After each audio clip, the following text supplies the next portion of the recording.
ABC News exclusive tonight after Donald Trump was fined nearly $355 million in his civil fraud case. Tonight, New York State's Attorney General Letitia James saying she's prepared to seize Donald Trump's assets, including his buildings, if he doesn't pay the money. ABC's Aaron Katersky one-on-one tonight with the Attorney General. 4 days after a judge ordered Donald Trump to pay $355 million for a decade of fraud, New York Attorney General Letitia James says she's prepared to do everything she can to make sure the former president pays his fine, including, she told us, seizing the buildings that bear his name.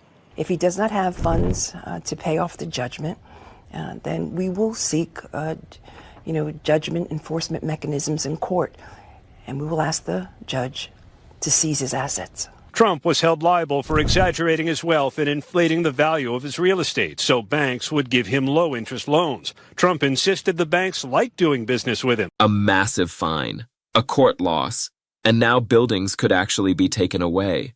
This isn't rumor, this is enforcement.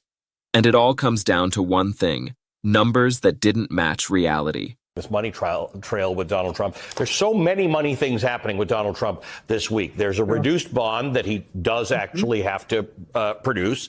And I'd love to know your thoughts on where you think he is there. Donald Trump is on paper many billions of dollars wealthier than he started the week because his stock has started trading. And that's a really interesting story about how that all came to be. And he's selling Bibles for $59.99. Start wherever you'd like, Suzanne. I think I'll leave the Bibles for a little bit, maybe start with the bond.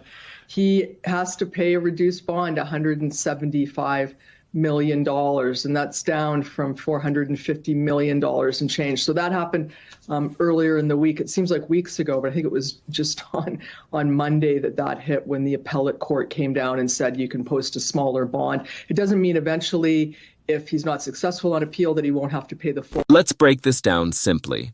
A New York judge ruled that Donald Trump inflated the value of his properties for years, not by a little, by a lot. We're talking about properties listed on paper at values far higher than what independent assessments found. And that happened, not once, but repeatedly. Now, why does that matter? Because when you apply for a loan, the bank looks at what you own. Higher values mean bigger loans, better rates, better deals. So if those numbers are wrong, the whole deal was built on false information. That's what the court said happened, over and over again. Then came the enforcement threat. New York's Attorney General Letitia James said clearly, if the money isn't paid, the state will go after assets. Real assets, buildings, properties, things with Trump's name on them. And that's where this becomes bigger than just money. Trump's entire identity, going back to the 80s and 90s, has been built around real estate. The brand is the buildings. So threatening the buildings threatens everything tied to that image. Now, Trump pushed back. He said banks made money, deals were completed, nobody complained, and some people agree with that.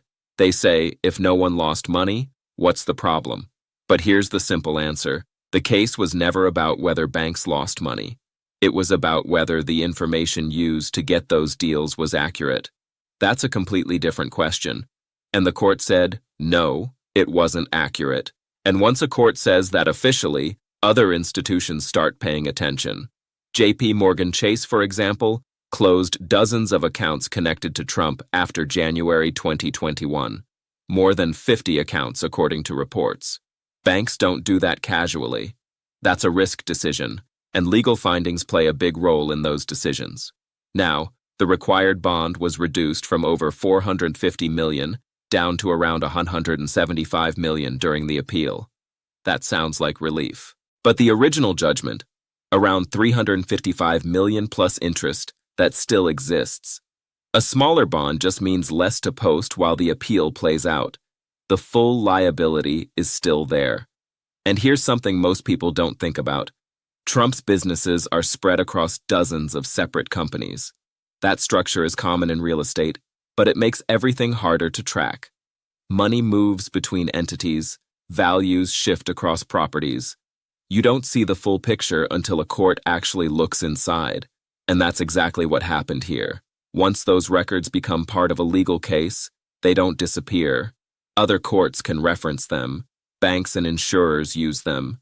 Public trust shifts around them. So right now, two very different conversations are happening. Some people say this is accountability, finally documented in court. Others say it's political pressure dressed up as legal process. And a lot of people are just trying to figure out what's actually true. But regardless of where you stand, one thing changed permanently. Trump's wealth and business practices are no longer just based on what's been claimed publicly. They're now tied to what's been examined, tested, and ruled on in court. And those court records, they don't go away.